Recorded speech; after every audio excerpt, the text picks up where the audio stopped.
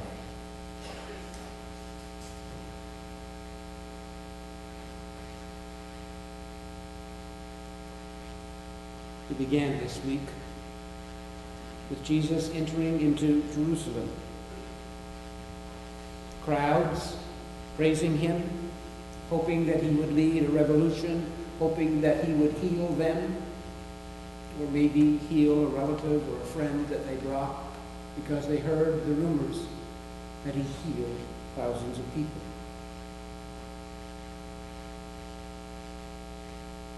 Thursday, Jesus joined with his disciples to begin with a traditional Passover meal together. Take and eat. But during that meal, Jesus added some new words to the meal, new words that continue with us down through the centuries. From the brokenness comes new life. When Jesus talked about blood being shed, for people of that day, it would have meant something very different than it means to us today. When we think of blood being shed, we think of death. And yet for people in his day, when Jesus talked about blood being shed, for them it was the symbol of life and life being offered. After the dinner, Jesus took a few of his friends into the Garden of Gethsemane, where he prayed in anguish, asking for God to take the cup from him, asking that he not die, in essence. He wanted more time. Whether he wanted more time because he realized the disciples needed some more lessons, or whether he wanted more time because of this wonderful gift called life, and this new movement that was beginning that needed a bit more leadership. He wanted more time. But in his request to God for more time, he also said, "But your will be done." This reminds us of the importance of expressing our own wishes to God, but to do so being prepared for God's will to be done, even if our prayer is not answered in the way we wish. Jesus loved life, and he recognized death, and he trusted God in the process. He was then betrayed by a kiss. How often in our lives it is those people who are the closest to us who hurt us the most deeply. Then he was arrested. Just imagine in just a few hours. Yes, over the days it was the crowds glorifying Jesus, but just imagine that night. They were meeting with Jesus to celebrate the Passover meal. And in a very few hours, things would change dramatically. The next day, Jesus was put on trial and ultimately condemned to be crucified. The tradition of those days was that if someone was condemned to crucifixion, that they would walk from the place of trial to the place of execution, carrying a sign so that everyone along the route would know what they were charged for. And if anyone wanted to dispute their guilt, all they had to do was to step out of the crowd and challenge the verdict. And the procession towards execution had to stop and be retried there. No one came forward. None of the people that he had healed, none of the disciples, none of his friends, none of his family, no one stepped forward to challenge the verdict.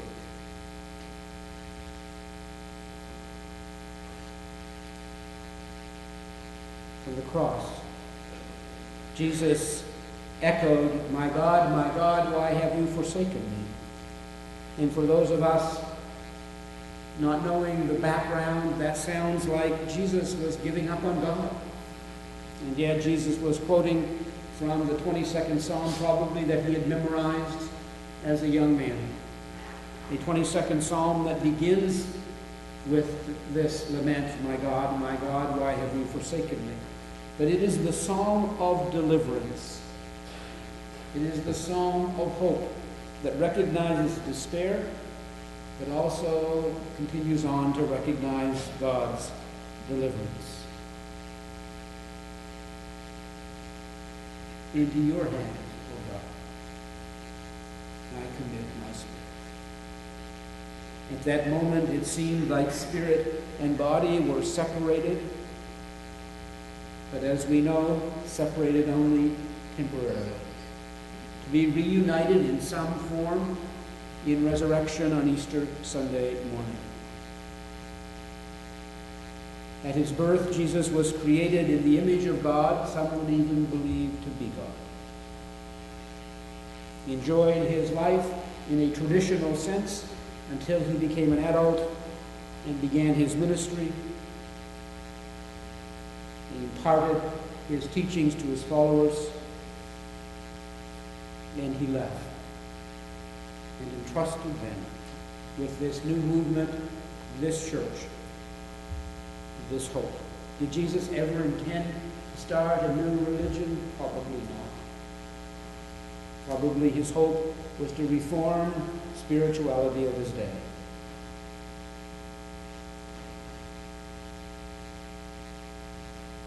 Jesus gave us an example of how to live life.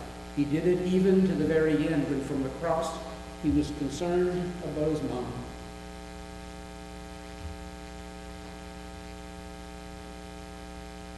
So many young people facing their own death, concerned about their parents or their siblings or their loved one. And Jesus from the cross said, "Woman, behold your son," and to John, "Behold your mother," so that they would be able to care for each other. Jesus showed us, even from the cross, caring for others as he looked from side to side at others condemned, and said to one, "This day you will be with me in paradise." Loving life, recognizing death, and trusting God. In this journey, we see praise, we see betrayal, we see trial, and we see death. And in the midst of it all, we see how to live our own lives. Loving life, recognizing death, and trusting God that death will not have the last word.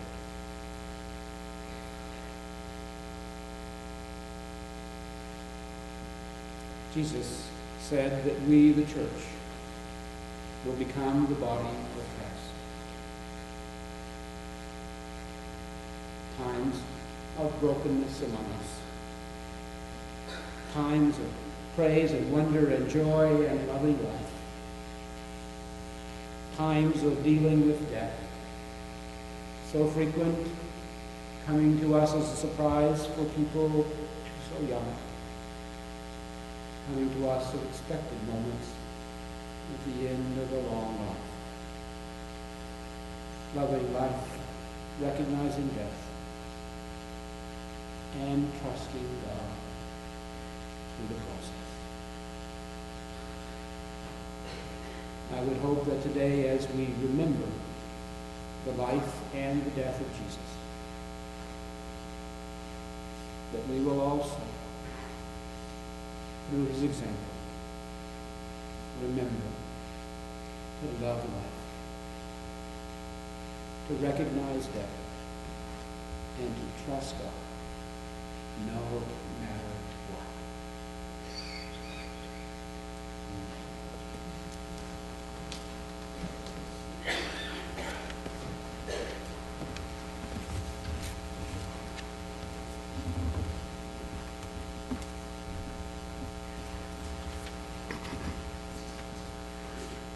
We're told Jesus said to the disciples, "This is my body, which will be given up for you." And we're reminded of the grace that giving to others can be. We've each been touched by the service and sacrifice of others who have given to us. And so as we feel called, we also share in the positive cycle of giving of ourselves for a greater good. Will the ushers please come forward to collect our tithes, offerings, and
Please join the prayer of reconciliation. God, we recognize those times when we separate ourselves from you and each other by things we have done and by things we have left undone. We have not always cared for, respected, and loved our world, our neighbor, or ourselves. God, your grace liberates us from the past, frees us from sadness, releases us from guilt.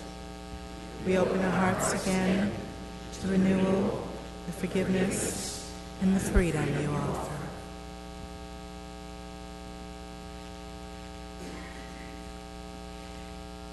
Hear this news.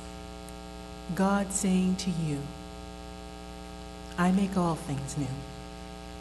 In every moment you are loved, and so you are forgiven. Free in the name of God who created you, who dwells within you, and goes with you always. Amen.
custom, the elements for communion this evening has already been consecrated, and so we will proceed to issue the invitation. These are the gifts of God, and we are the people of God. All are welcome to come and receive.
service for us to strip the altar, symbolizing the burial of Jesus. And if you come to the 9 and 11 o'clock service on Sunday, you will come into the sanctuary and you will see the altar stripped and the sanctuary bare. And then you will see the wonderful transformation to Easter Sunday.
Lord.